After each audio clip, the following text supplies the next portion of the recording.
Hey everybody, how's it going? It is Annette the Peacemaker from YGRL, the Yang Gang Report Live.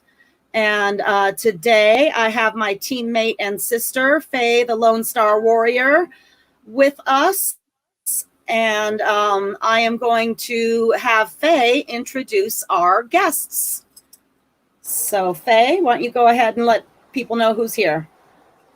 Okay, today we are introducing everyone to Colonel Victor Harris, who just took a run at the Texas Senate. As a senator out of Texas for the United States, and he was still in active duty for the first part of his run, so he wasn't even able to participate fully in the political process.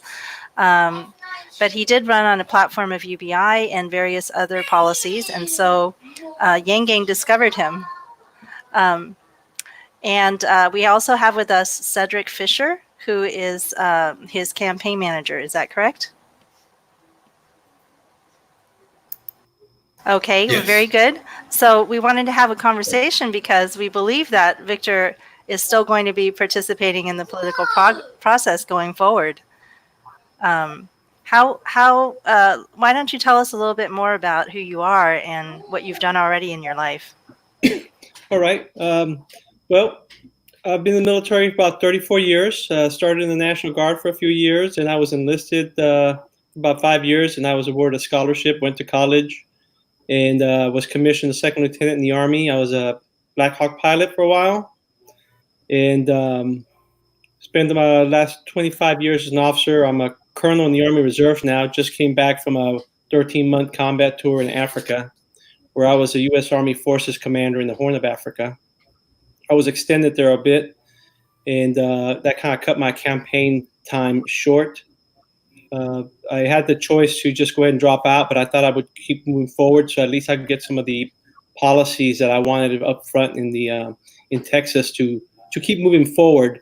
So I continued to run and see how those policies kind of turned out and how they could help the state. And just maybe considering another run sometime in the future, very soon.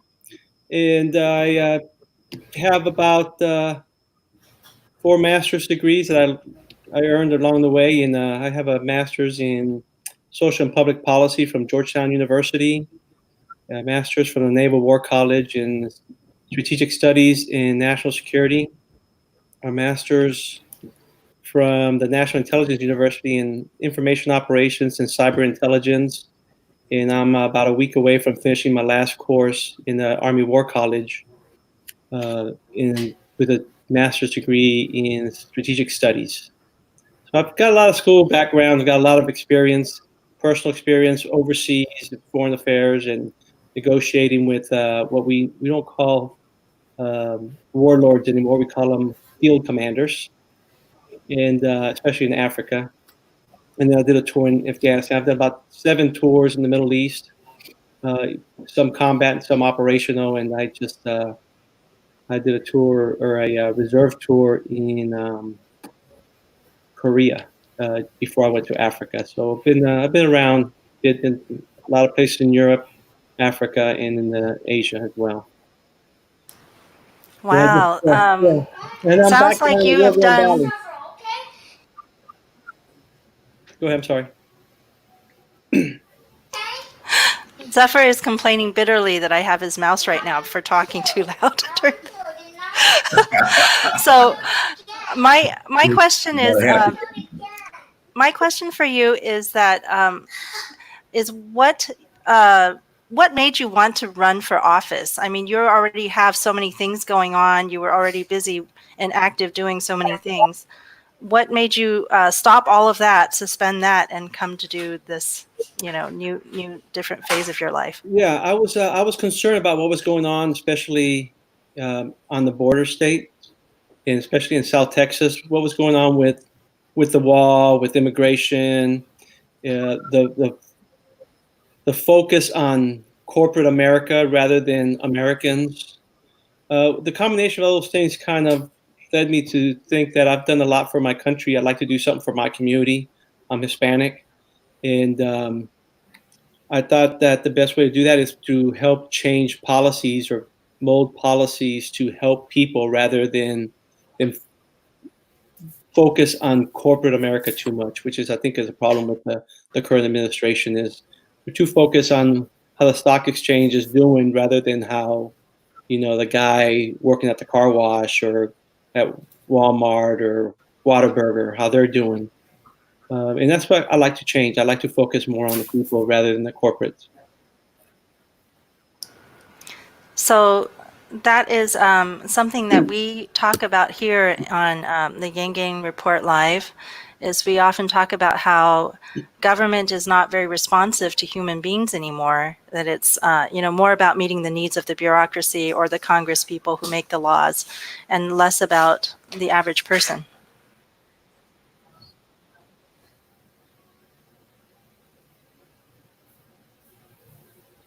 Oh, I agree. I'm sorry. Yeah, that's definitely what my concern was, is that we're just not taking care of the people. We're taking care of corporations. Did anything specific happen that you thought, okay, Annette, you may have to take over because I have to talk to Zephyr for a minute.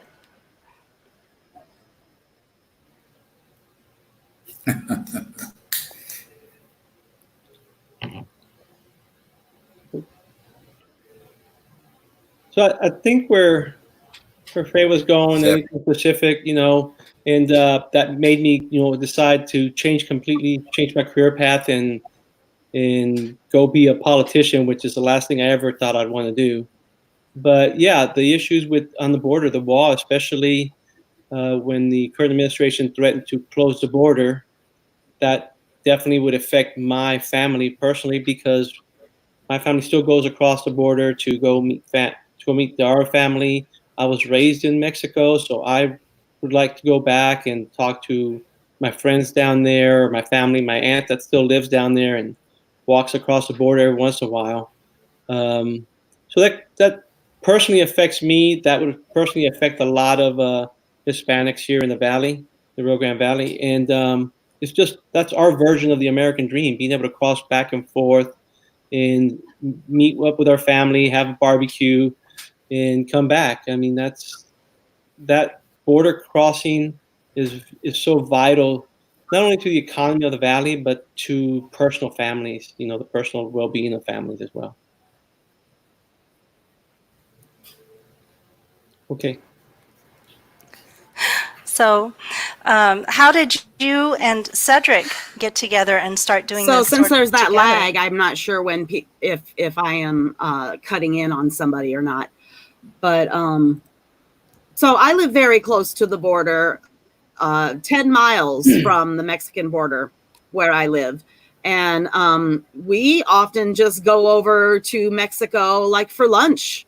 We go eat some street tacos and buy some jewelry and walk right back over the border again. And so, like we do a lot of our shopping. We do our Christmas shopping down there because we can get all that just cool stuff.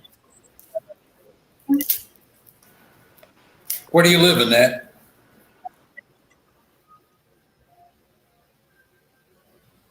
I think earlier she told me she lived near Guess we got a real lag. Yeah, it's difficult to do it when we are trying to have a group conversation, because Annette's internet is in a rural area where she lives, and honestly, she has purchased like the best internet she can, and this is the best we can do.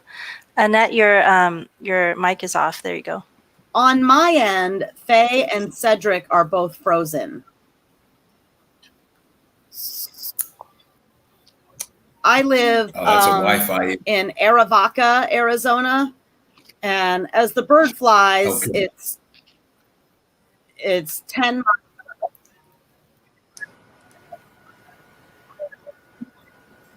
So, It sounds like her living area, where she lives, is similar to maybe Victor's area, except Victor, you have a slightly bigger town, maybe. Yeah, we do. I'm about less than 4 miles from the bridge, just down the road here. And there's several bridges that cross over. And I grew up about 3 blocks from when I came to the United States. I grew up about 3 blocks from the actual border, so I would always go back home to Mexico and cross back and forth. Stay in the United States during the week while I went to school, and then go back on the weekends. And then all summers I stayed in Mexico as well, until finally we kind of moved closer to further into the United States. So I transitioned back to the U.S. So, how did you and Cedric get together to start doing this together as, running for office and all this? Well, my view is I had actually had uh, I couldn't advertise or look for a campaign manager while I was in Africa. I had to wait till I got back and actually off orders, and I ended up hooking up with another gentleman, uh, John Griffin, and actually he introduced me to Cedric. So John initially started as a manager, as my campaign manager, but transitioned to social media, and then Cedric moved into the more of the management part, because we're closer together, and it just kind of melded that way, and we've kind of been together for a while on this courtship. So, what did you learn from trying to get into the race and then, having to kind of scramble towards the end because you didn't quite get Yeah. the full time to run? Yeah, so initially I thought, well, maybe I shouldn't run, but then I thought I've already gotten so many things lined up and I would miss out on the experience. And it's really, you got to kind of earn your stripes with politics. Is you got to run and you got to probably lose a time or two to really understand how it works. And I was definitely a novice. My intent was just to go out and get some messaging out there. And I did that, but I also got the benefit of kind of understanding how it works. And in hindsight, I understand I never had a chance. You really got to start a year or two before everything goes on, and you have to get things lined up behind the scenes before you even announce. And then that's where the exploratory committees come in. Is like you're looking to see if, hey, are you viable? Are people going to respond to you? Are they going to support you? Me coming at the end in this last election was everybody had already given their money to somebody or were already behind somebody's name, had already seen their name. And I was a newcomer, no money, no prior knowledge of me from anywhere. A lot of newspapers and a lot of the media wouldn't even talk to me because I was an unknown. And there were just so many people running. So it took a while to actually get going and get spun up, and people saying, "Oh, we've heard of you." So, and a lot of things I did was I hung out in West Texas a lot and talked to the people out there. Where if my intent was really to get the most bang for my moves, I would have gone more on the east side. But nobody likes to go out in West Texas. There's not a lot of boats, but there's a lot of issues like connectivity with internet. They get left behind so much. So half our state, everything to the west of I-35 almost gets no coverage. So I moved to those locations and talked to those people out there to kind of understand what their issues were out there, because I think everybody understands the issues in East Texas, and they're almost no different than the other highly populated areas. But how it affects West Texas is really a lot different than what affects East Texas. And you've got a lot I'd of love to people. hear more about that because I don't have much experience with West Texas. Yeah, one of the things I learned out there, I mean, their big issue is medicine. They have to drive hours to get to medical help. Connectivity, there's hardly any internet out there. There are places out there where I'd be driving for 30, 35 minutes. I wouldn't get a cell service at all. And fossil fuel energy, they're upset, because the companies are burning what otherwise would be money for them as landowners, getting dividends from those sales. So they're completely different issues, and it's really like almost two states. But I really needed to understand that because I really hadn't been out to West Texas before, And I thought going out there would be a good time to understand what their issues were so that I could better understand both sides of the state. Well, Annette and Annette doesn't live in Texas, but we often talk about rural issues, and we definitely have some of those in common. East Texas also, we send home homework packets for the children to learn using school buses instead of having people go online and do their learning online, because 15% of our families in our town or in our school district said that they just didn't have enough internet to feel comfortable with that. So, yeah. That's a big issue. I mean, making internet a utility would help out to make sure. I mean, I think if we'd instituted a few of the policies that I want to do, we would be a lot better off during this epidemic. I mean, if you talk UBIs, we were doing it with the stimulus. If we talk about internet, everybody needs to do virtual. Talk about medical and doing rural area medicine. I think that would have helped out a bit as well. But these things take time, and let's say we'd have started this a couple of years ago, we still probably wouldn't have been where we need to be. So we got to understand that it's a slow process to do some of these projects, and it's just a matter of just keep pushing to move forward on these things, and we'll get there. But if we don't push, we'll never start, and if we don't start, we'll never get there. Yeah. So Cedric, how did you come about have you always been in politics, or? No, I'm Victor and I both in our rookie season with politics. This is I'm kind of a novice to the game. I'm a career journalist, and I have a publishing firm, but we also do publicity. So for all of our authors that we've had over the years, and even some dignitaries, we handle their publicity. So I joined Victor in January, and again, I don't know if Victor mentioned, you've probably done the research. We were able to garner over 70,000 votes in about a 90-day campaign. And, that taught us a lot. I mean, it really showed us that a couple things are going on. One is you got a lot of people who waited to the last minute to vote. And we came out of a field of 12 folks. So they still were undecided by, up until election day. Victor turned out to be the smartest person in the room. There was no question. His credentials just stacked up higher than anyone else's. And as a result, we had a pretty good showing. Gave us enough momentum and encouragement to continue, to develop Victor and pursue something a little higher in the future.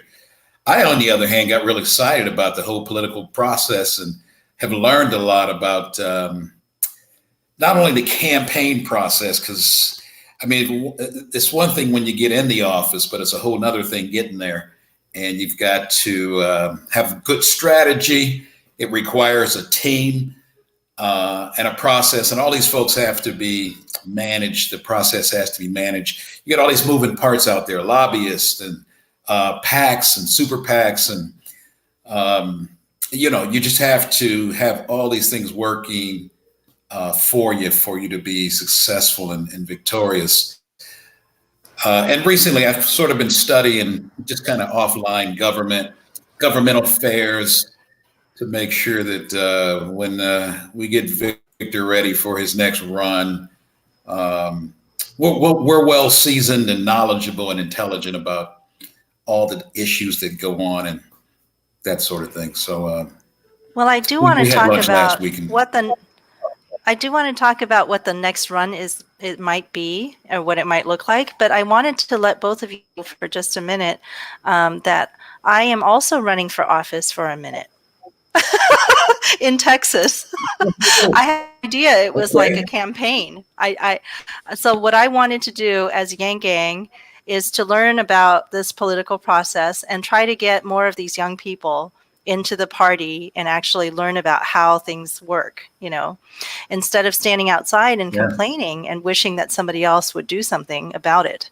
Like, I feel like we have to get in there, get our, elbows and arms all dirty, messing with the political process, as dirty and messy as it is.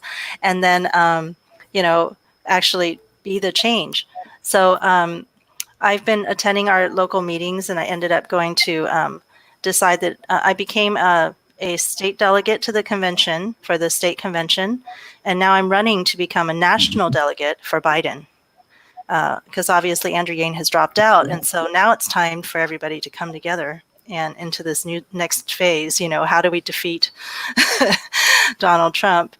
So so here I am. I'm trying to. I did not realize that I would have to campaign even. And I didn't, and here I am like, oh, okay, I'm putting together my own campaign emails. So I'm trying to learn about it as quick as I can, just like you did. And just like Andrew Yang, probably his team was also not seasoned, political people. So I think it's really interesting that you must have a lot of information to share with people. And I'm hoping to build that pipeline to leadership is what they keep talking about in our state. Have you heard about that, or? I have not. I mean, I've had a lot of people in the area who are running for national delegates that have contacted me asking, for me to vote for them as a state delegate. But I have not. I've actually been kind of busy formulating the next move and finishing my schoolwork, which is I was very your important. Fourth master's, is that correct? Yeah, I didn't want to have to do this, but they said if I couldn't get promoted without finishing this, so I was like, okay, I guess I'll do it. Wow, you have to have 4 master's degrees to get your next promotion? Are you kidding me? No, I guess the Army didn't think the Navy War College degree was good enough. They want their own, so I had to do theirs, which is not bad because it's actually, even though it has similar names, it's actually very different in the application from their viewpoint. Because one of them is very maritime, and it deals with a lot about China, and the other one is very land specific and deals a lot with Russia. And then the previous degree in cyber operations, my thesis was looking at the order of battle for the Russian cyber order of battle, which I finished writing it just before they went into Crimea. So it was like, yeah, if my paper had been written, I would have told you exactly what they were planning. Wow. Okay. You won't get to read it unless it's like uber classified. You're not gonna get a chance to read it unless you have access to the JWIC system. That's too bad. I hate to hear that all the great knowledge that you're working on is going to be not for anybody else to see, unfortunately. So you get to see it. Well, you'll watch him apply it once he gets in office. So, because these aren't just regular master's degrees; these are high octane things. I mean, these a serious curriculum. So, and I think that's one of the things that made Victor so special.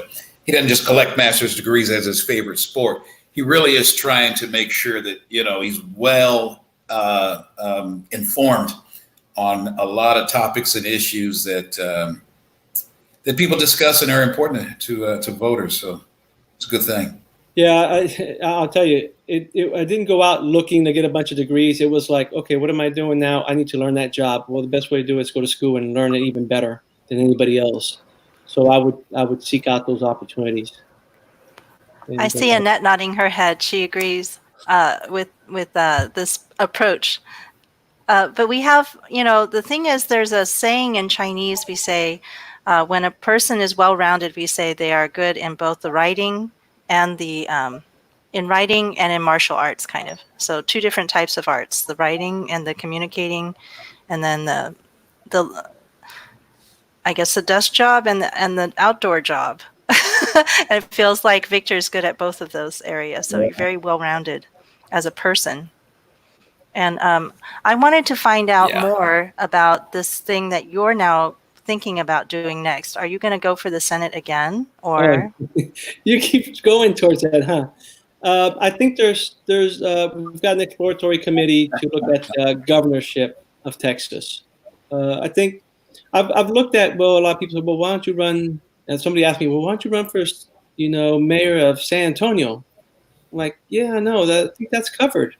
I don't agree with a lot of things that San Antonio is doing, but they got it covered. And in my congressional district, I'm very happy with our congressman, Philemon Vela. He's doing a great job. He's a blue dog Democrat. Very domestically, he's a liberal, and in foreign policy, he's very conservative, as people may address it. But I think with my experience, it lends itself more at the state and national level. I've been in DC for about 20 years and got back here kind of late, for a while. But I've always been a citizen of Texas, so I've always kept up with what's going on in Texas, and I think that's where my experience and my education kind of better suited at that level. A senior executive for Texas, especially given the shortfalls that we've got in the state right now, which is so you're not interested in the mayor of San Antonio position. What position are you exploring? Governor, or I think I said that at governor. Okay. We're still an exploratory committee. If it doesn't mean like if there's no need, if we feel that we've got that covered, then there's no sense in fighting another Democrat or someone who also supports some of the same policies that I would support. And I don't need to do that. I've got plenty of things to do in my own personal life. But if there is a gap, I would certainly be willing to stand up and fill those gaps. Okay, so what happens in this exploratory phase? What do you guys do to find out? What is what is something that you should go for next? You want to cover that, Cedric? Well, I'll answer that. So, absolutely, yeah. What you find with a lot of any type of a dignitary or a leader. A lot of their power comes from their team, and you've got to assemble yourself with good, talented folks. Oftentimes, you may find somebody on your team who is more intelligent or informed than you are in a particular area, and you want to be able to leverage them as an asset. So we are first and foremost identifying, based on what we learned in our first run, identifying the key stakeholder type intellectuals we will need on the team who understand the political process, who have pre-existing relationships, who they may have even ran themselves at a certain point. They could be politicians or maybe not. So we're first and foremost identifying our team. Then we've got some relationships we started in both the PAC and Super PAC community, lobbyists, small communities of voting groups, folks like the Yang Gang that we are going to be reaching out to and making sure we, enlist their support to help us run. We're still sort of surveying people, not a major questionnaire or survey, but just, checking with folks to see if they think it's viable. We already kind of know Victor is so well seasoned, passionate. He checks a lot of boxes because he's a Hispanic, veteran, all those important things, understands the issues. So we know whatever race or office we focus on, we'll have a pretty good shot at it. We also have studied all the competition that's out there. And since Victor did let the cat out the bag, we're going to be looking at the governor position. We realize that Abbott, that our current governor, if I understand it correctly, he can't run again. He's already had 2 terms. So that opens that chair up, and then we've got our own party. We have to first and foremost be victorious before we head to the general. So we got a lot of work ahead of us, but that's part of the exploratory part. Really just kind of assembling the team, making sure we got all the right stakeholders. We have the right network. We obviously have to raise funds, lots of funds. So we're looking for all the channels to get that done. And then we'll do a major announcement. This is kind of premature, so I kind of let Victor handle that. But if Victor said that we're running for governor, then we are. But initially, what we're going to do is we're going to get Victor into some local media as somewhat of a subject matter expert on whatever topic he decides to talk about. Again, he's well versed in a lot of different areas, just to build his brand, get the word out, and introduce him to a lot of folks that didn't have the opportunity to meet him. Again, our campaign for Senate was only 3 months, and we got around and covered as much territory as we could, but there were a lot of folks that we didn't have the privilege of introducing Victor to, and we want to get that done.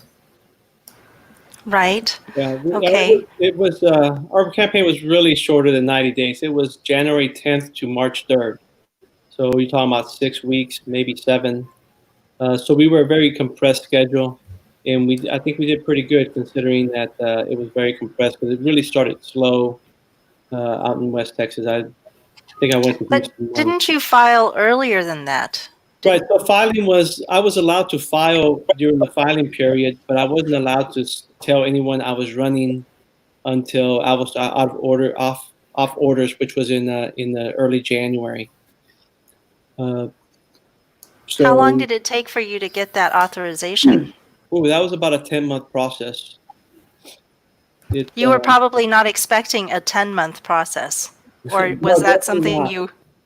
It was all brand new from the day I said, you know what, somebody needs to step up and stop this stuff, and then had to get signatures from my commanding officer in Korea, my commanding officer in Italy, and then up to the I had to transfer into the IR in order to get a signature from the reserves. So it was kind of a difficult learning process, but I think now that I understand the process, I'm hoping it'll take me a lot quicker because I know exactly what they're looking for now. And there were still, even when I was running, there were still some constraints placed upon me that while I ran. So that was kind of difficult as well. But I don't think it really materially affected how well we did. It was just some nuances that I couldn't talk about or couldn't say. And I mean, with a compressed schedule of 7-week campaign for people who had been running or preparing for a year and a half or 2, it was tight. But we learned a lot. We got our message actually did resonate, and I think on the next go around, I think we're gonna do a lot better. Now, I came to know you because of your interest in and coming straight out for the universal basic income, but but you would like to rebrand that. And how did you come around to thinking of that as a policy that would be good for Texas? So initially, when I formulated my platform, I pretty much on everything I had a plan. I had a way forward. I thought how we should move forward. But there was a couple of things where I had some gaps. And I'd been thinking about, STEM was really important to me. And also, how do we supplement individuals' pay or individuals' living so that they can be successful? And I still hadn't really looked at what Yang was for. I was actually looking at Delaney. I like Delaney a lot. He's a businessman from Maryland. And when he dropped out, I kind of lost some interest on the national presidential race and started concentrating on my stuff. And I was out in West Texas where I was hanging out with a bunch of Republicans. I think I might have been the only Democrat in the show there. And I got a text saying, Andrew Yang dropped out. So I kind of got curious, like, well, he dropped out. What was he going for? And I started reading some of the things he was reading. I was like, well, these align a lot to what I had to say. And then in some of his programs, I'm like, oh, that program fits perfectly to cover this gap that I have in my program. That makes sense. So that's how I started. I integrated that part. So I understand UBI is a piece of a pie in one of the programs that I was looking at. It's not, the first thing. It's not the front front line on some of the things because I was looking at a lot of different programs, but each puzzle is fitting into place, and I think there's a very viable need for this supplemental subsistence initiative, and I think that we're using it now. The stimulus is kind of very close to it. And it looks like the second stimulus packet might not go through, but I mean, there was an effort to move that forward. And I think Democrats might have been a little bit too eager on some of that stuff. And it unfortunately, it's going to probably knock everything off the table. But I think people understand it more. They're in tune to what it means and what it is. And I think it's time. It's time for it to move forward in this country. To help people out as something to look at as we move forward to help the subsistence of our citizens. Well, I'm going to want to talk a little bit more about this because this is really the thing that binds us together, I think, in the Yang Gang. We don't all have the same opinions. And I wonder if Cedric and Victor, you both have the same opinions on everything. Probably not, just being two unique individuals, right? But you can still do something together. And that's what Yang Gang's about is we, some of us are trying to rebrand ourselves. We're calling ourselves the Humanity First movement now. We've also got Humanity Forward. It's kind of confusing. The names kind of all sound alike. But for us, it's like Yang Gang Report is just going to stay Yang Gang Report because that's how we met each other, right? And so we are still bound together. And Yang didn't go anywhere. He's just not running for office at the present moment. So so we are bound together by our admiration for some of these policies. And the most basic one that everybody knows about would be the, cash in the hands of human beings. And he also rebranded it. He did not come out say, let's call this the universal basic income. He said we did the research. And the best name was the freedom dividend. This is the name that everybody felt, really represented what it means. So so if you were to rebrand it, it makes sense. What is it? How would you go about doing something like that? And do you feel like this coronavirus time, is it like a pretty important part? Because I would say it's probably the most important thing that Congress can be doing for us. Yeah, definitely. I would, if I was to rebrand, I would probably something like a subsistence support or subsistence supplement. And I know that Yang used a lot of patriotic names and words and stuff, but that really sometimes throws some people off. I really didn't understand what the freedom dividend was. I mean, I'd heard him talk about it in some of the debates, but I really didn't search it out. So it really didn't point to what it was. And then the basic universal income, some people kind of like, well, it's you're getting money, but it's not income, you're not earning it. It's like, okay, it doesn't matter. It's the whole, what the program is what it needs to be. But it does need to be more palatable to those who think it's just welfare again. But if everybody's getting it and it is, and I can understand where the dividend or the freedom dividend come about. But I think that we definitely need to move forward.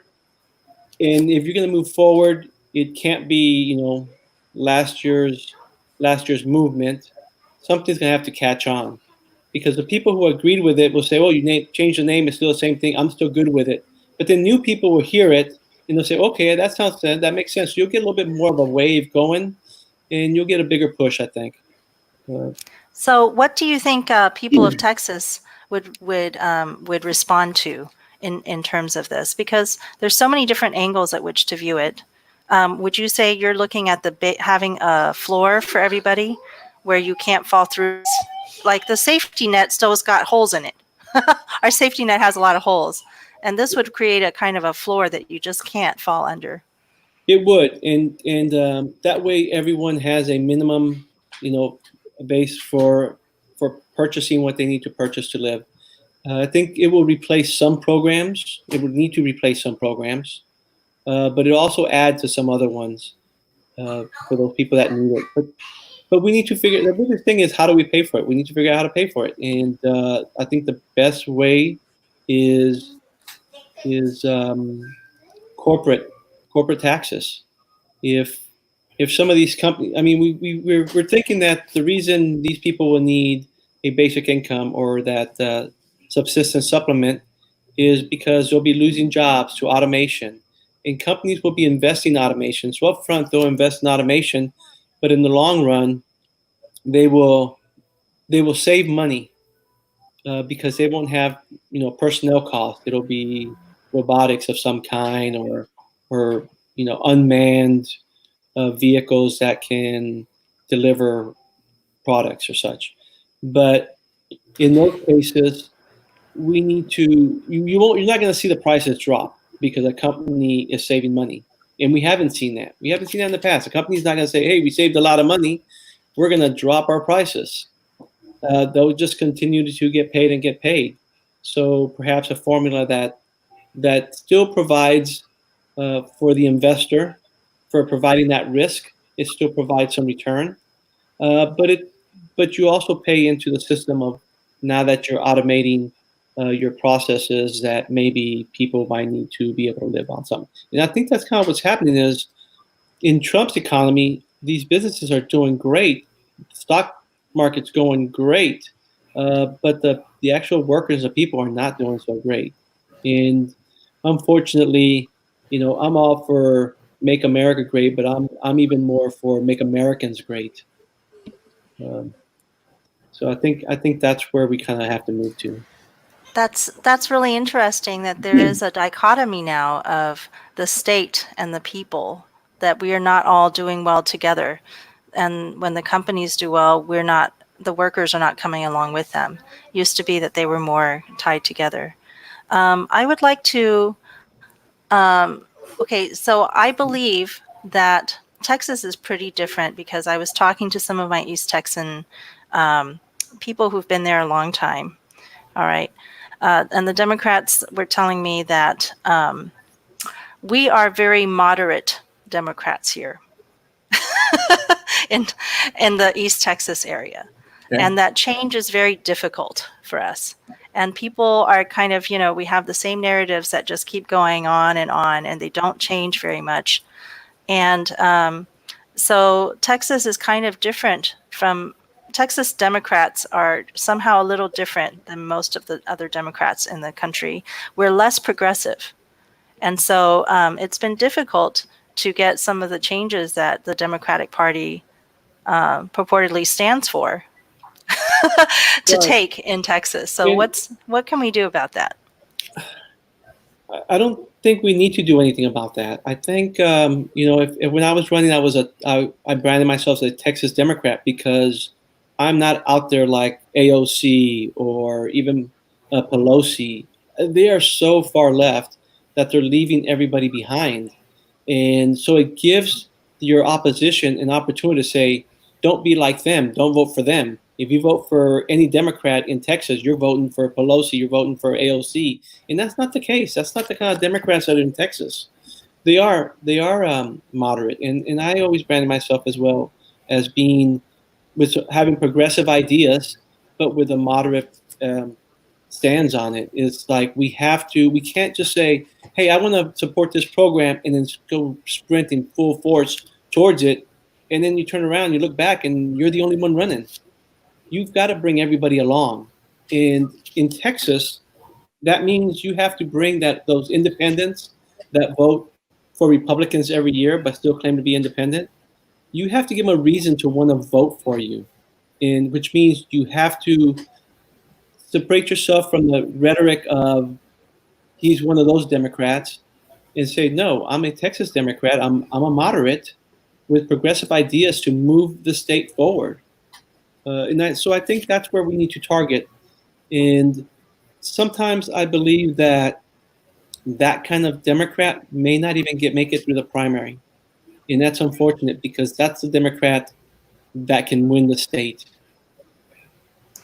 So, in a sense, you're saying that sometimes the progressive Democrats in Texas get a better chance among Democrats because we have so many big city Democrats who are more progressive, and yet once we finally get to the election again, when they go up against the Republicans, they tend to lose if they don't have enough support Yeah, that's in the definitely general the public. problem because during the primary, Democrats are voting for Democrats that look like AOC, Pelosi, and some of those in the far left.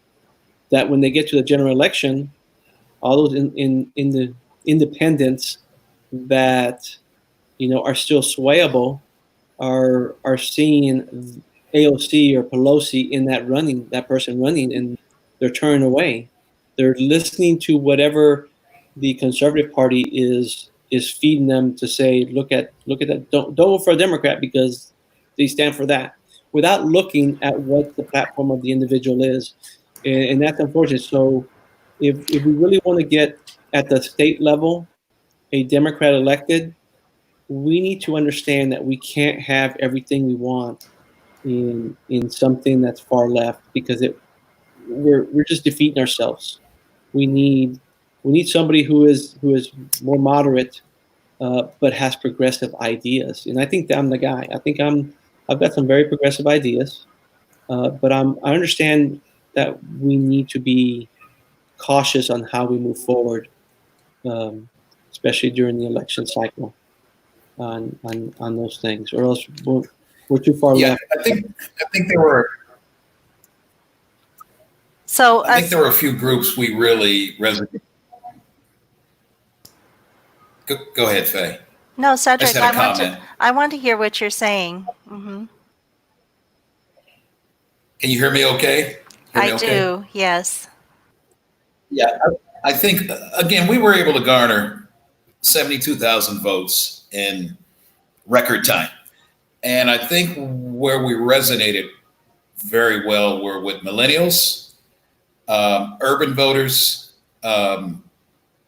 progressive folks, even some disgruntled Republicans who went into behind the curtain and voted for Victor, as opposed to, they didn't leave their party, they just decided to vote for Victor because they weren't real happy with their party. But I think where we really made up a lot of ground was with undecided voters and of course, independents. And again, this is a moderate state, but I think those particular communities were very disenchanted, frustrated, almost discouraged to even enter into the voting process because the party's been so moderate over time. So we needed someone that was somewhat of an advocate for change, obviously. A little bit of an agitator, well informed. Again, Victor's got all the credentials and he's definitely prepared, seasoned, and developed, but could come as close to the center as humanly possible without crossing the aisle. And that was us. And I think that was the key reason we knew we had some great momentum. And, we could go ahead and leverage those particular communities going forward. We did pretty well with veterans, women, ethnic groups. We're studying all those groups right now to make sure we can gain their support going forward. I think Victor said something earlier in the call that I think it kind of says it tongue in cheek, but it makes so much sense. And that is, and this is the one thing he and I have in common and everybody on our team is as opposed to sitting back and complaining, we're going to try and do something about it. And a lot of people prefer to just complain without taking on this heavy lifting of going to be the change that they're looking to see. So that's what we're doing. Right. So that's what I'm trying to run on too. I mean, I honestly not know that to go to a 3-day convention, I would have to actually do any campaigning, but I'm doing that. So, and plus they're telling me You guys have a that convention this, next month, right? We're about to start the Texas Convention for real. The state convention is about to start on June 1st, but we're already voting right now June 1st. for who is going to be on the committees from our Senate district. So Senate District 3 is where I am. And so like each step of that process, I want to attend. And that's really what I want to do, is see everything and be able to come back and tell Yang Gang about it, because tend to be like the oldest person in the room when we're doing Yang Gang activities. And then when I go to my local Democrats, I tend to be the youngest person in the room. So I find myself to be like right at that age, at the linchpin of these two groups. And so I feel a responsibility to translate between them and to let the older people know that young people are not irresponsible. They're not, it's not that I think they're very frustrated, and they're misunderstood and they're not invited in. And so I want to make sure that more of them get a chance to affect change. So just like Victor is trying to make change right now. Now, Victor, what would you say is your most important policies that you've already mentioned the migrant issues? What particular changes would you make? Oh, I want to, some of the top three things that I like to take care of is education, healthcare, and what was the other one? I'm sorry. Education and healthcare are really the top one, and guns. Sometimes I put the education with guns together because it's an entire plan. So education, healthcare, and guns is very important. And I know guns in Texas is a very sticky point on their stands. But I definitely do believe that if you want to win the state, you can't take people's guns away without due process. And so my plan on that is not only to change the culture, but to ensure that there's a due process for those citizens that rightly should be able to bear arms if that's what they wish, since it's one of the 10 Bill of Rights. Okay, so you are for some gun control, though, or not? I am for maintaining the rights of people and ensuring that people are safe with their guns. So, if you look at some of my sites, I'm very much in changing the culture by providing mental health to everyone, and especially starting at a young age from grade school to high school, so that any of the issues that come up, especially in schools, are at least seen up front and in the beginning when things might start to go wrong. So it's easier to grow someone to be a good citizen than try to fix a grown man. So I would say that it would be important to ensure we have that mental health being provided at grade school to high school, as opposed to waiting till after something happens and then trying to rush in and provide mental health. So I think that would change the culture and that would help out. But there's still So have you would want schools to have a mental health counselor available for all the students? Correct. You need more than just one, but yes, every school needs to have that, and we will need to ban certain weapons, but I would ban weapons based on capability and not scary. Sorry. You would ban guns based on the capabilities. So, for example, like how many shots per minute or something like that, or. Yes, I would. That's what I would go after, because there's some hunting rifles that are even more dangerous than AR-15s, and so we're just focusing on AR-15 because it looks scary, but there are other rifles that are worse than that, and we need to cover that as well.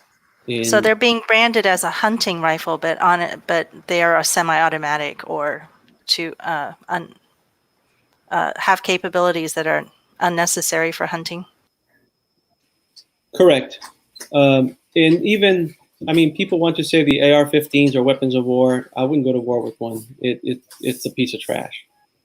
But they're scary, and a lot of people have been using in some of these mass shootings. So there is a concern.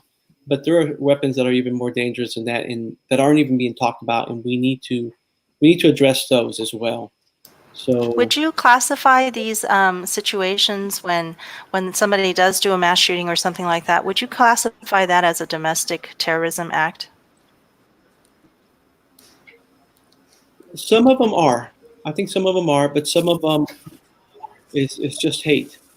So it has we have to define that a little bit better, because we try to tend to blend everything together and just brand it one name because it's easier. But I think whether it's a domestic terrorist act or just an act of hate, it should be punished just as bad both ways.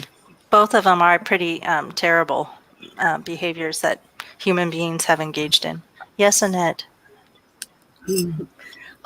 So Yang had his gun policy at one point I really liked, and then he changed it, and I didn't like how he changed it. He should have left well enough alone. He had like a tiered program, like you where everybody has to get educated. Like, I have a gun. My husband bought me a gun, but I have only fired it one time. I have not had any sort of like professional training. My husband can train me. He can, but I would prefer to have like professional training. I want to go to like a real class and learn that stuff, right? So like his was that you go to the class and you test out, and there were all these different tiers, just like there's different levels of driver's licenses. And I really like that. So therefore the people that are trained and are responsible enough to own a scary weapon, as opposed to somebody like me, I have no business even touching one of those scary weapons. My handgun is, like, even that is scary to me because I don't have the training that I need. So, like, do you like that idea, or is yours is it similar in any kind of way? So one of the things that I brought forward, especially talking in West Texas, was we need to join forces with the NRA. And a lot of people say, oh, no, the NRA, they're bad.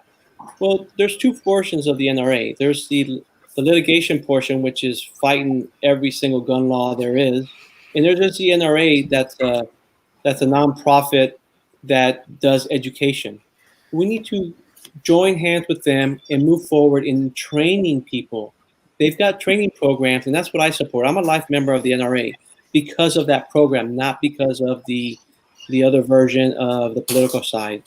And if we can get together in moving forward in training people so that they can protect themselves and they're not a danger to themselves and other citizens, then I think we can go a long way in getting this thing fixed.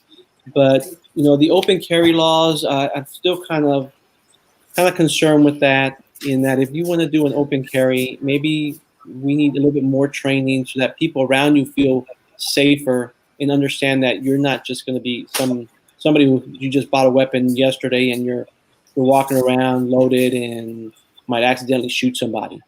So we don't get scared when we see a police officer with a weapon. Well, most of us don't. Some people do. But I do. Yeah. Yeah. Sometimes I get concerned. But we're seeing that, and we say, well, that's his job. That's what he does. He carries a weapon. He's a professional. So open carry people should be almost to that same level. That, okay, they're open carry. They're authorized to do that, and I feel okay with that. Because right now, we don't know what kind of training that person's gone through. We don't know what kind of mental disability that person has. So that's all part of changing the culture.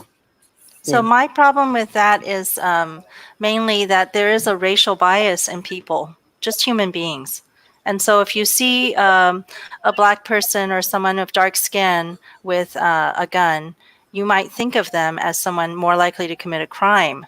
Whereas when you see a white person carrying a gun, oftentimes people assume that that's just the open carry, So, which is very strange, but it happens. I'm sorry. You're right. But being in the military, if I see an African-American male with a gun, I'm not going to be scared any any less or any more than a white guy or a Hispanic guy. And that's the culture that we in the military is. We know everybody has a certain level of training, and we understand that there's a certain maturity. So, if I go to a rally and a lot of people carrying guns, and there's an African American guy there and a bunch of white guys and Hispanic guys, and they look like they're military or they've been in the military, I'm not going to be so scared or concerned because they're from my culture, as opposed to a stranger walking by, whether he's African American or Hispanic. I'm going to be concerned.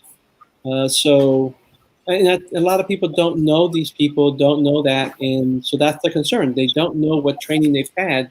So if there's a minimum training that's required so that that person's had that training or that person has passed that check, then you feel more comfortable, as opposed to just a stranger walking around with guns. You don't know if they're going to hold you up or what.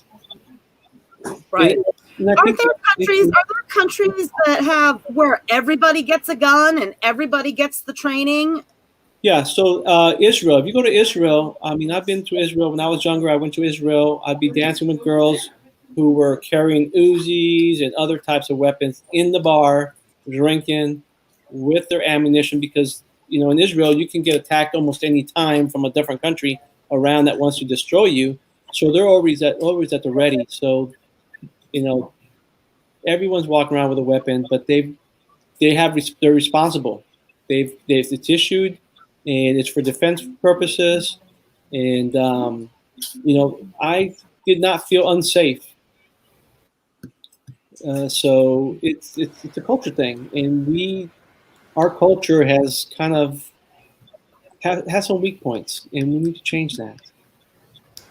What about the medical areas? You said the education was partly the mental health issues. Are there anything else involved with the education? Healthcare or education? Either one, either way, Okay. any direction you want to go now. Well, medical, we definitely, the uninsured people in this country, especially down here in South Texas, there's so many uninsured people. We've got the biggest, or pretty much the only, medical ambulances in the county of Hidalgo County is filed for Chapter 11 because they can't get paid for all the services they provide because the people that they give rides to in their ambulances don't have insurance. So, if we don't save them, there's not going to be any ambulances for anyone in Hidalgo County. And that's the biggest county here in the Valley. So there's a concern that we need to move forward in supplementing some of that healthcare.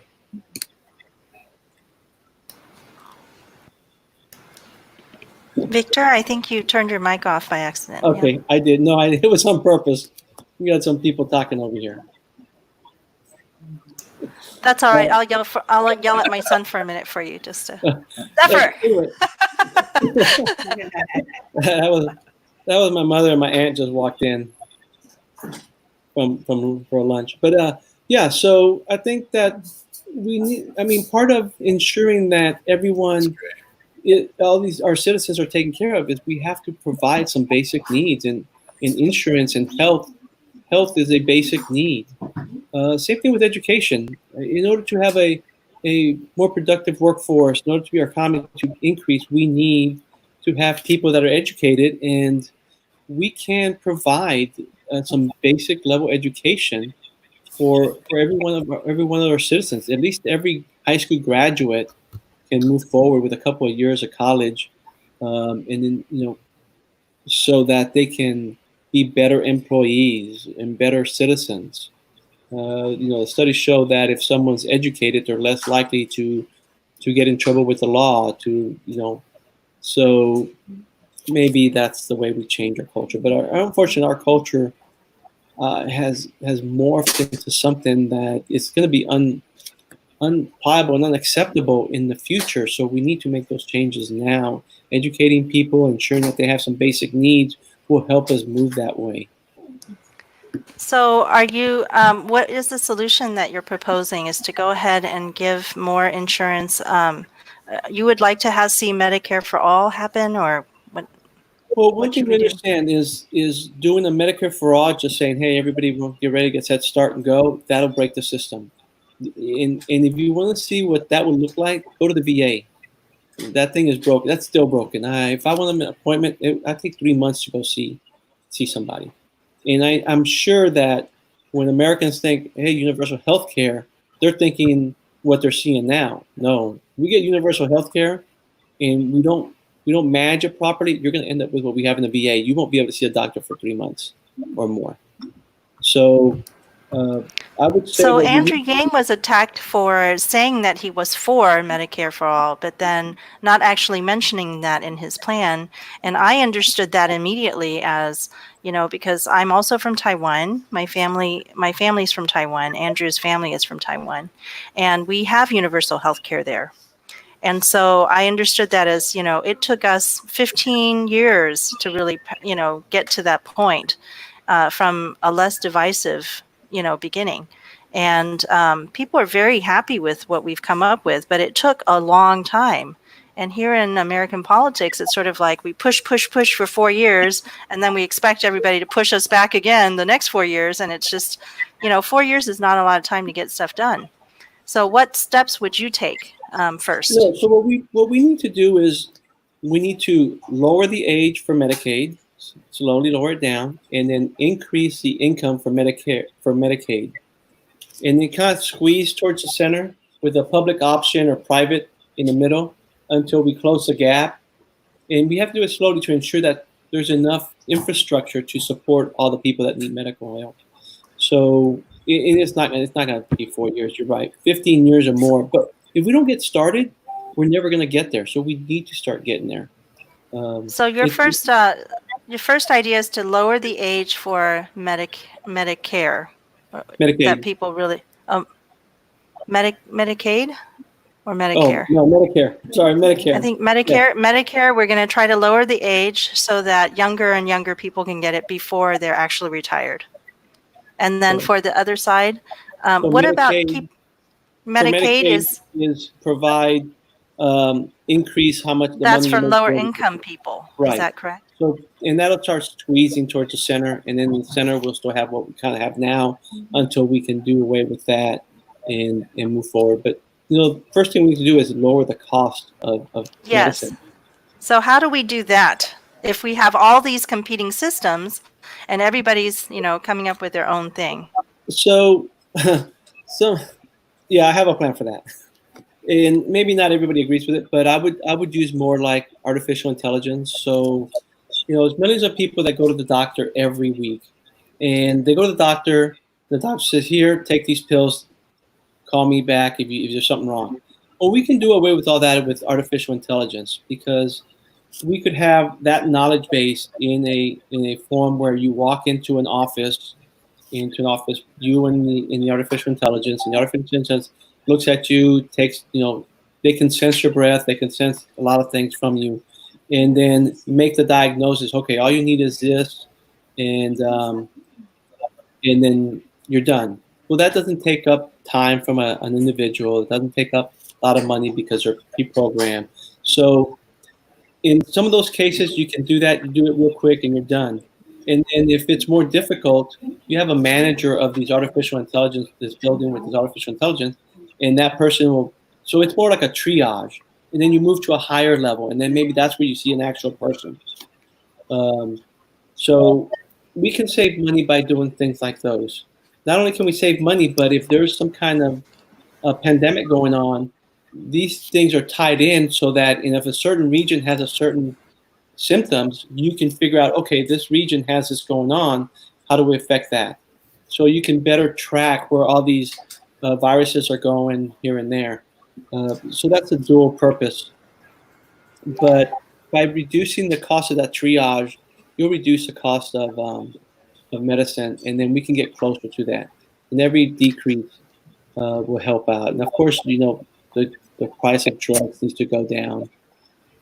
So I understand there's a cost for R&D, but I think the money that they're charging and making on some of these things is just too much, and it's just ridiculous. Especially when you can go to Mexico or go to Canada and get it for a lot cheaper. Why are we having to pay much more than everybody else? Living really close to the border, you must be aware of a lot of people using Mexico as basically their health plan. Just cross the border every time you need to get something done. A lot of people do That's a sad commentary on our society. I think that if you don't live close to that border, you can't access that plan. Yeah, I have a friend who's an attorney and has a couple of children that are pre-existing conditions that need a lot of medical aid. And the attorney does a lot of pro bono because that person can't make more than $2,500 a month. Otherwise, she can't survive with all the medical bills they would have. So, and it's unfortunate because this person has a lot of knowledge and can help a lot of people and could actually make a living, but because of the medical issues of her children, she can't. So that's unfortunate. And I think those are the kind of things we kind of need to fix because that person our society, these student loans they have to pay, but they can't pay them back because they have to live under a certain level. So the system is actually preventing people from being as productive as they could be because of that we've set up incentives incorrectly. Correct.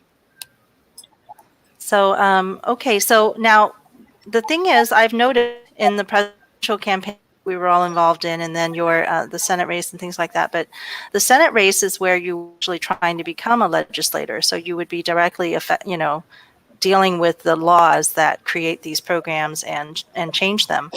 But when people are running for president or governor, which is what you might be considering next, you would not be in direct process, and yet we still run on policy. So how do you feel the governor is doing these days? And there's a serious pandemic. It's not just if, we are in it right now. So what's happening in terms of governance? We don't even have a legislature meeting. This is the thing that I find really interesting about Texas is that our legislature only meets every other year. They met last year, so they're not meeting this year. They're going to meet next year. And so that is a long time to wait for an emergency. Yeah, it is. And I don't want to get into what the governor is or isn't doing. I would just talk about where we're at as a state is we weren't prepared. More than anyone, we weren't prepared. And that's just, Texas is a very big state. And as a governor, we have 50 different states, and each one of those states is set up differently and can affect national policy different by what they do. Each state can be an experiment for a certain program. And I think that's why I want to set Texas up is, hey, what's good for Texans? Does it work? Let's try something. If it works, then other states will follow. And Texas is a leader in a lot of areas for other states. They see, hey, what's working in Texas? Hey, maybe we'll try that. And I think that's where we need to do is if we can affect it nationwide, the next best thing is let's affect it statewide and let the rest of the states follow suit, and then the federal government will follow suit as well. And I think that's where.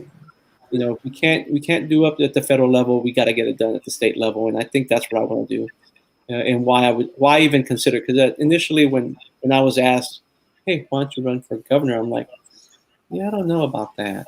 And I started thinking of what change can I affect at the national level? And being a senior executive in the state, there is opportunities to change at the national level. So I think that's a benefit.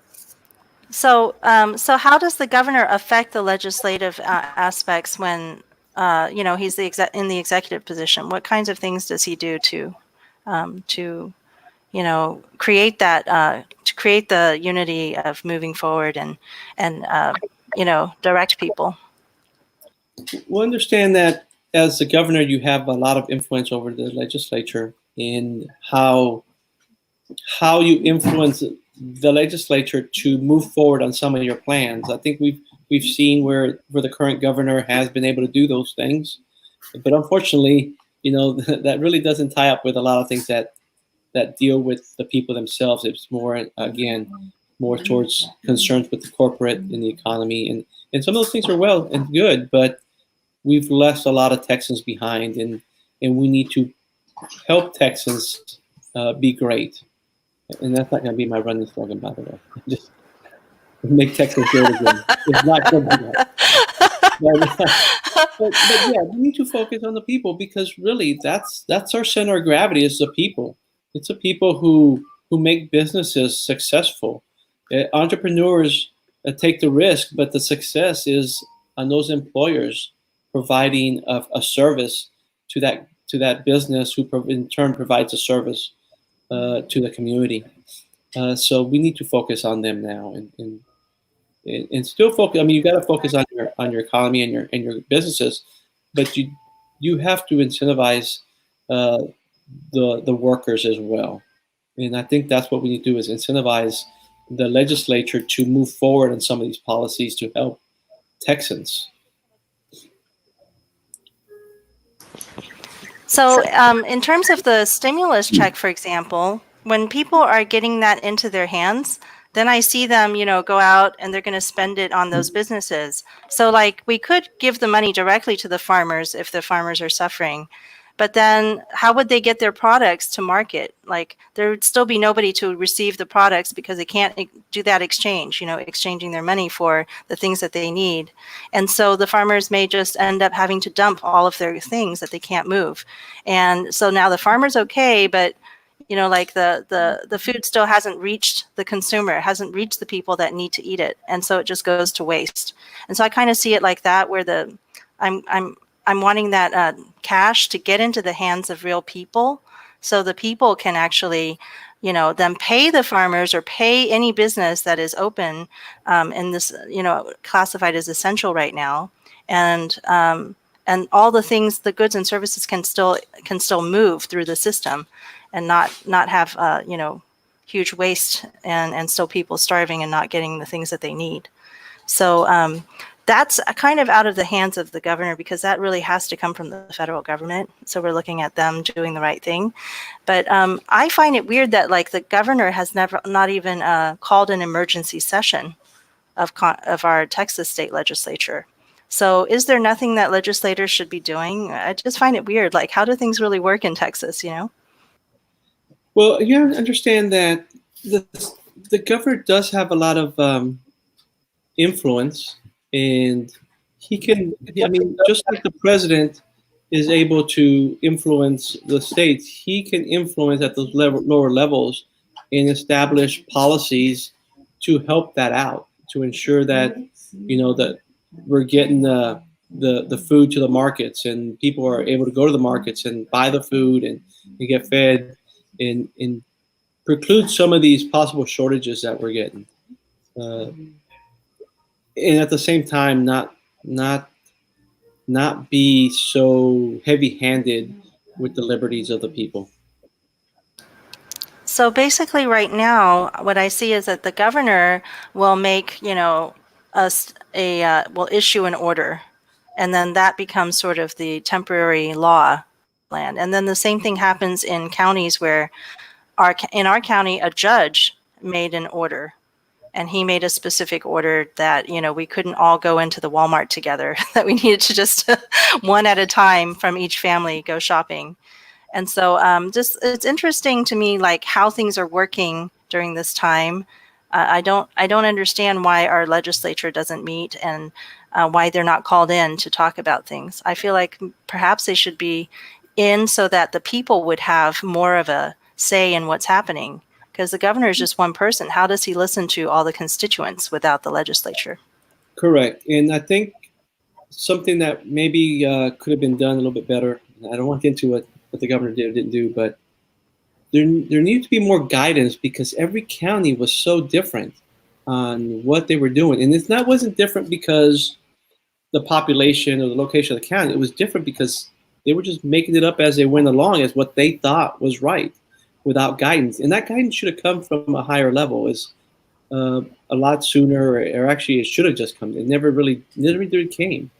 And it's unfortunate, because you would go from one county to the next and you wouldn't know what the rules are in that next county. And there were still people. Well, that's true, because Texas is vast and you easily drive from one place to another up in order to get your things done. And you wouldn't know all of the counties. Yeah, you would have to know what the judge said in every county to know what is the right thing to be doing. Right. So I think we could have given them more guidance, so it'd been more equally, the requirements would be more equally distributed, and people understood when they were traveling, wouldn't have to try to search out a certain document that was provided by the county judge, which in itself was kind of, like I said, it was whatever that judge thought was the right thing to do based on, I don't know, personal experience or calling the state or what they based it on. But it would definitely would have helped if we'd have gotten more guidance, or they would have gotten more guidance, so it'd be more equal across the state. We have, I have two different directions I want to take with this. The first one, I think, I'm concerned that there are these outbreaks in the Texas jail system, and our county has like 25% of our population 10 years ago when they did the census were inmates in jail. And so we also have a lot of officers and other people who serve those people who are incarcerated, and they're having pretty major outbreaks, and those numbers are not counted in with our regular public health system. So at the same time that we had over 100 inmates that were tested positive for COVID-19 in our local jail in Anderson County was reporting 5 cases to the rest of us. And so it was, I mean, if you weren't, didn't have your eye on those numbers from the jail, you wouldn't know about them. And so I'm really concerned about what's going to happen in the jail systems. Have you thought about that, Well, you have to understand, they're basically isolated. So the general population should be somewhat safe for the most part. And, it's the survival rate is way above 99%. So I'm not sure if there's much you can do unless you're going to let out or sequester some of those that might be more at risk. The older population. I know that in the Federal Bureau of Prisons, Attorney General Barr, I think, actually put out a memo, and he said that we should try to send as many prisoners home as we can.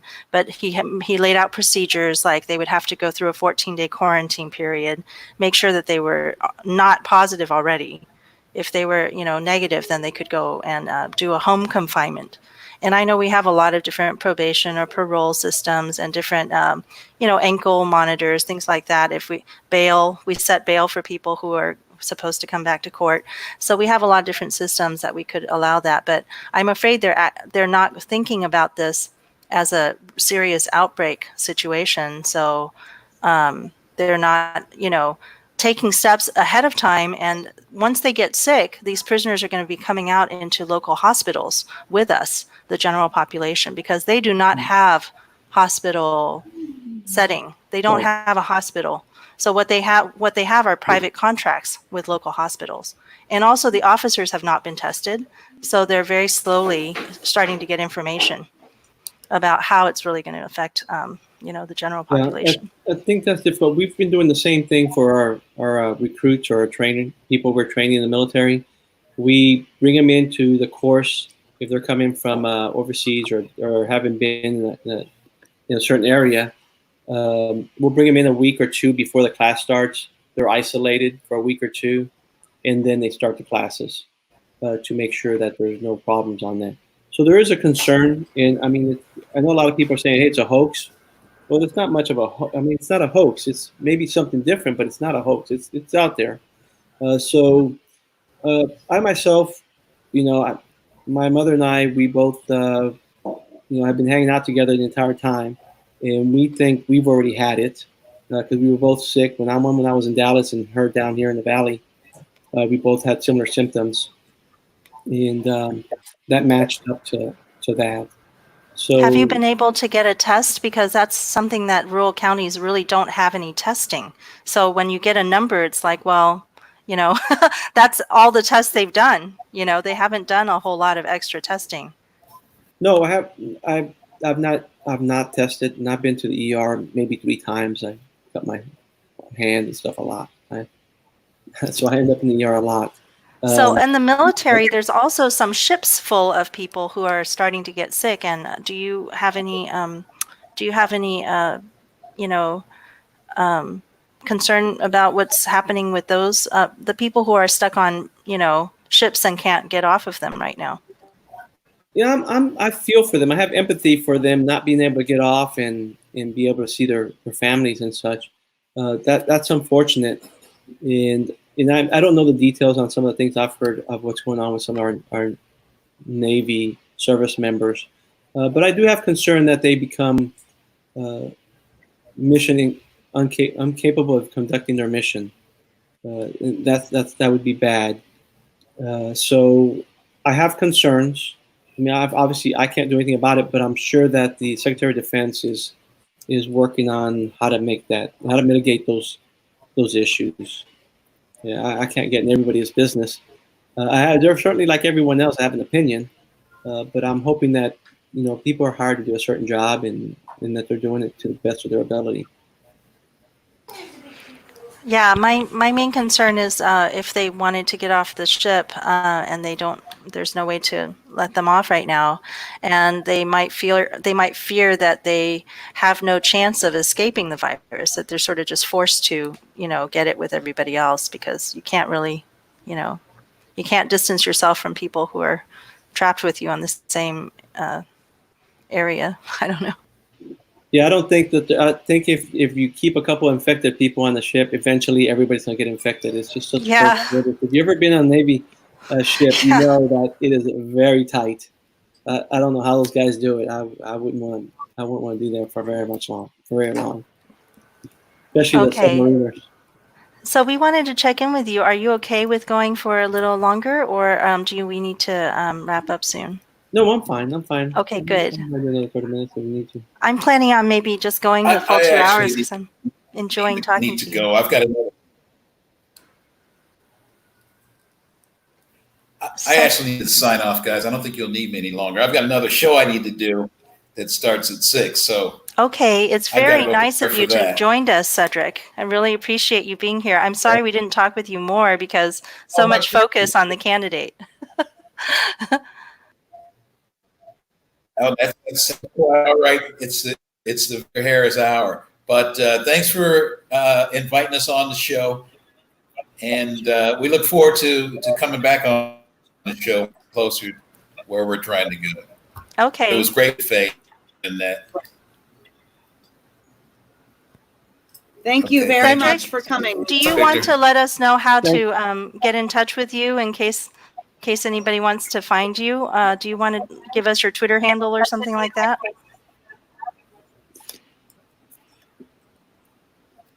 Oh, sure. Well, I can give you my phone number, my Twitter handle. Yeah, here. That seems to be the way that the young people are getting a hold of everybody now, just Twitter handles. So, okay.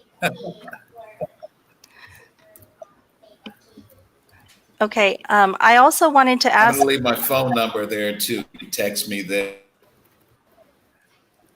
All right. In the private chat. Do you want everybody to have that though? There you go. You don't want the viewers. Do you want all the viewers to have your phone number?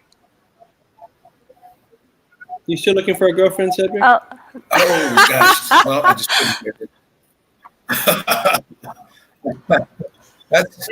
That's quite all right. Dude, I have numbers, so this one is fine. All right. So we'll handle EFCO. We'll put that up for you, okay? Thank you for joining us. Okay, Victor, I wanted to ask you a question from. Goodbye, Cedric. Bye. I wanted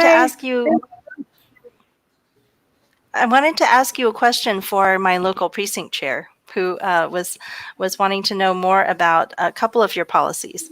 So one of them is he really likes your policy about trying to limit how cities will compete with each other for, like for corporations to build in their town by giving them tax breaks. So you had a policy to address that problem. Like, for example, if Amazon says, I'm going to build a factory somewhere, or I'm Yeah. going to build a warehouse, then all the local, governments start competing with each other to give them a tax break so they'll come to their town. Yeah, I thought that was very unfair because it puts a higher burden on the local citizens and the smaller businesses. I think giving up the tax base to the community is very unfair to them, and I don't think it should be allowed. I think if they're going to compete, they need to compete on location and maybe their population and how educated their area is to be able to provide a workforce. So I'm definitely, I wouldn't want to, I know there's a big issue in New York when Amazon was going to move there, and I think they were successful in kicking them out, I guess, before they showed up. But if it would had been said, hey, you can't give tax breaks as incentives because it disenfranchises the local businesses and the citizens because they're gonna have to make up that revenue. I think it would have been a lot easier, and everybody would be playing on the same field rather than whoever gave the biggest tax breaks. But how could you limit people from doing that? So how would people be able to, would the state have to make a law, or how does that work? I think the state makes the law, or maybe nationally to make a law to say that, make a law that says that without the consent of the community, you can't offer a tax break. You can't let somebody not pay their taxes because you want to give them incentives, and then that makes those people, they'll understand that they have to pay more taxes for the services they're looking for. Okay, so I think I'm starting to understand that you're saying not that it wouldn't be like a private deal that mayors and special people get to make, that it would have to be like a referendum that the Correct. people would have to vote on. Now, the council, city council or county councils would make that call or make that offer. And it should be the citizens that decide, because they're the ones that are going to be hurt. They're the ones that are going to be losing that revenue. It's true, yeah.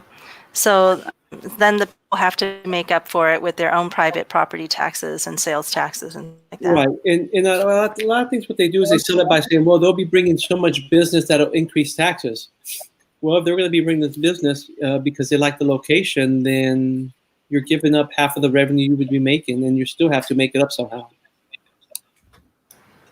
Okay, that's very interesting. And then the other policy that it's not a policy that has anything to do with you, but just a current event right now, is that the Postal Service is really having a hard time.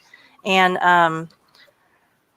I don't know what's happening, but it seems like they're being attacked, and that they're not able to fully fund themselves right now because they can't get any aid like other businesses are getting.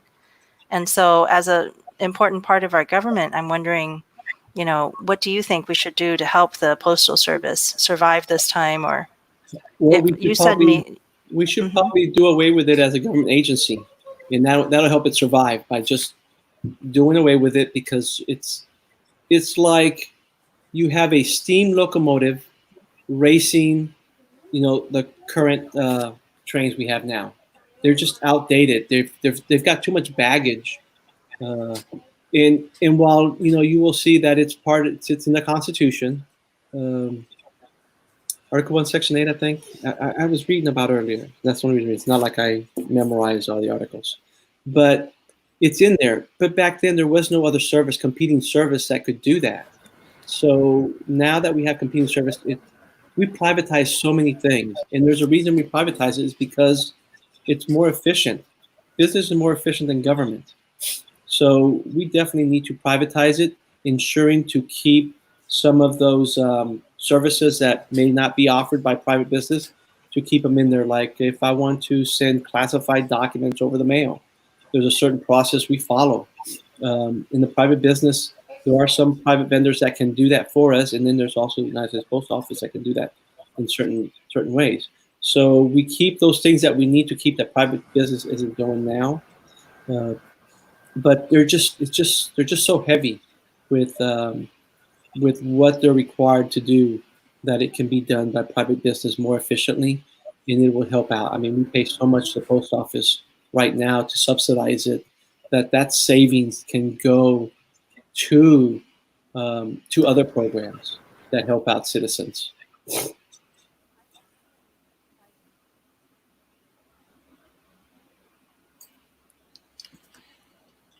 Can't hear you, Faye. Oh, I'm sorry. I pushed the wrong buttons because I have a little one here that I use. So I don't think that that's actually happening, because I believe that the Postal Service actually makes money year after year and is one of the few federal government agencies that does that. It may be the only one. And the reason that it has been seemed insolvent recently is because they made a rule that they had to fund their pension 100% going into the future for like 20 years. And no other businesses are required to do that. So most people, even Social Security is funded by people who are paying into it right now. They don't fund it. They don't have to have the money just sitting in an account for 20 years in advance. And so the Postal Service, if you take a look at their numbers, it actually generally makes money year after year. So we're not subsidizing it, I don't think. So that's part of the problem with a government agency is you've got some of those rules that force it to have to provide so much.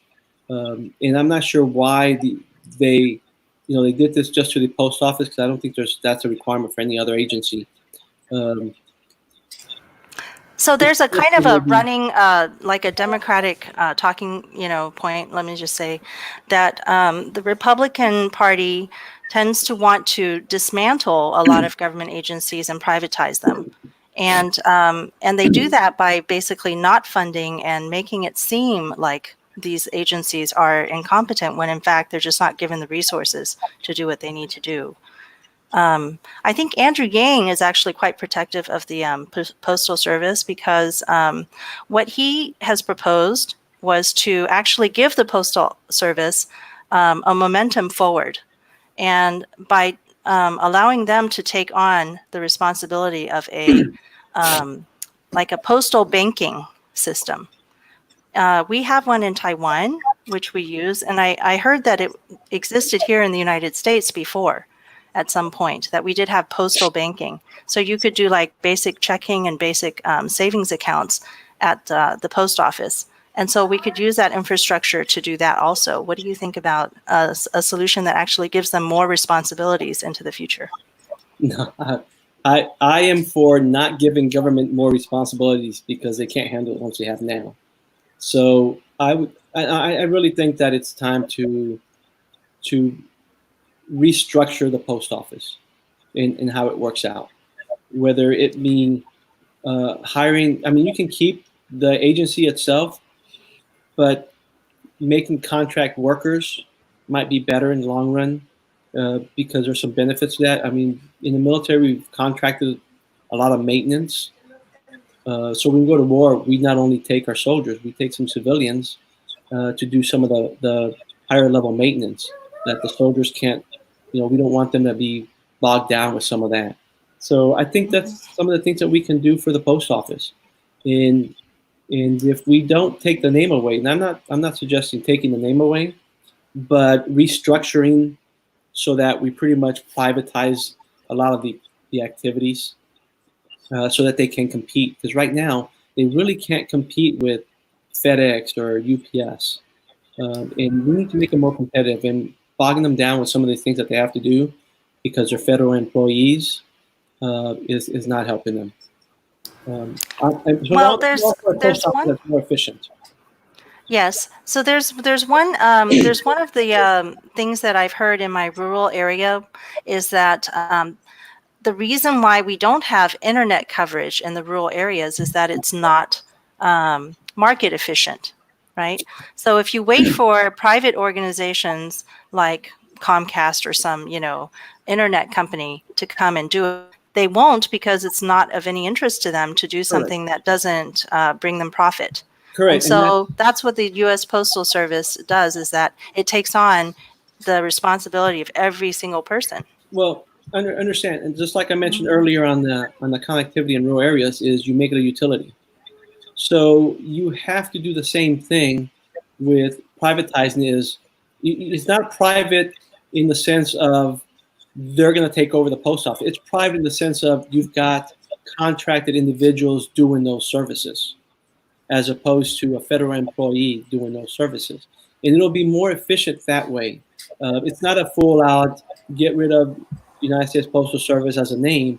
It's how you manage it, privatize that way, not get rid of the entire thing. And that's the problem. It's bogged down because it's a bureaucracy. And we need to take advantage of the efficiencies of private businesses.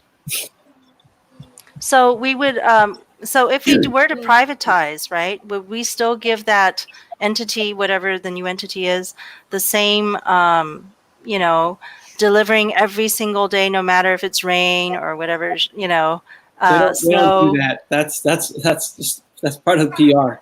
If it's snowing too much, you're not gonna get services. Would we give them the same? That saying is just PR. They don't do that.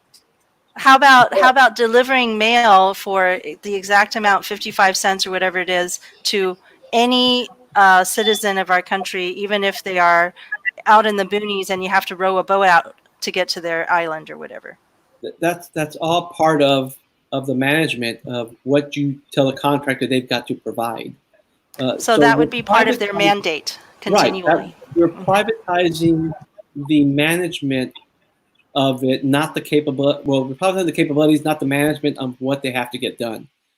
So you'll still, when you do a contract, you still have to say, hey, these are the capabilities we want done. And if you put in a contract, you have to deliver, even if it's snowing, then actually that's a better service than the U.S. Postal Service right now. But that's what gets done, and that's how you write the contract to privatize that part. But we shouldn't lose capabilities. We should actually gain capabilities when we do a privatization of the agency. So when we privatize something also, doesn't that mean that some private entity will be profiting? At some point, there must be some profit motive for someone to take. Wouldn't that give more public monies out to some private entity? Well, we do it, but you do it just like you do utilities. You have a co-op or however you work it. There's still going to be a level of how much money they have to come back for. So that means every year, if they want to raise the price of something, they have to come back and do it. And it's kind of almost like they're doing it now because it's almost a semi-private organization, the post office is. So, but unfortunately, the government side is weighing them down. They could be so much more efficient if they were actually a private organization. But they're not. They're a public organization. So that's kind of weigh them down. I think we can be more efficient. And that's my concern, is we're not as efficient as we should be. Do you think that postal workers could be convinced that this could be actually helpful for them in some way if we maybe guarantee that no one is let go for the first 2 years or something like that? Or what kind of guarantees would we need to make to help them feel better? In every organization that draws down that way, there's always protections for those individuals. Either they offered an early retirement, they're offered something to move on voluntarily, and if they don't want to, then they're offered incentives or capability to go work for another federal agency. So it's not going to be, hey, we're doing away with the post office, everybody gets fired. They will be treated just like any other civilian employee, and they're taken care of. It might not be at the best situation because some people just don't want to do anything else or don't want to move or don't want to do something, but there'll be opportunities for them to move forward. They're not going to just be thrown out in the wind and say, fend for yourself. And anybody who makes it appear that way is being disingenuous on how the government takes care of the workers. And I won't say they're not, it's not a welfare system, but they do offer opportunities to relocate or remove civilian employees. Every time, if I apply for a job, one of the first questions they ask me, are you a displaced government worker? And those people get priority over everybody else, even veterans. That's interesting. Okay, so another thing that I would be interested in is, since privatization is generally a good idea, based on your perspective on this, which are there any government entities that would not do better as a privatized organization? For example, should we privatize public schools? I'm wondering. So the military is probably not a good idea for privatizing. That's not a good one? Not And probably. what would be the reason for that? Why not privatize them? We have a lot of private contractors We do, that and contract they to do them. specialized work, but in general, because of the mission set, it'd be way too expensive. As it is, we already paying contractors a lot of money just to be there, way more than we pay our soldiers. But there's portions of agencies you could privatize, but there's some that where you do need a government lead to be able to make some government decisions.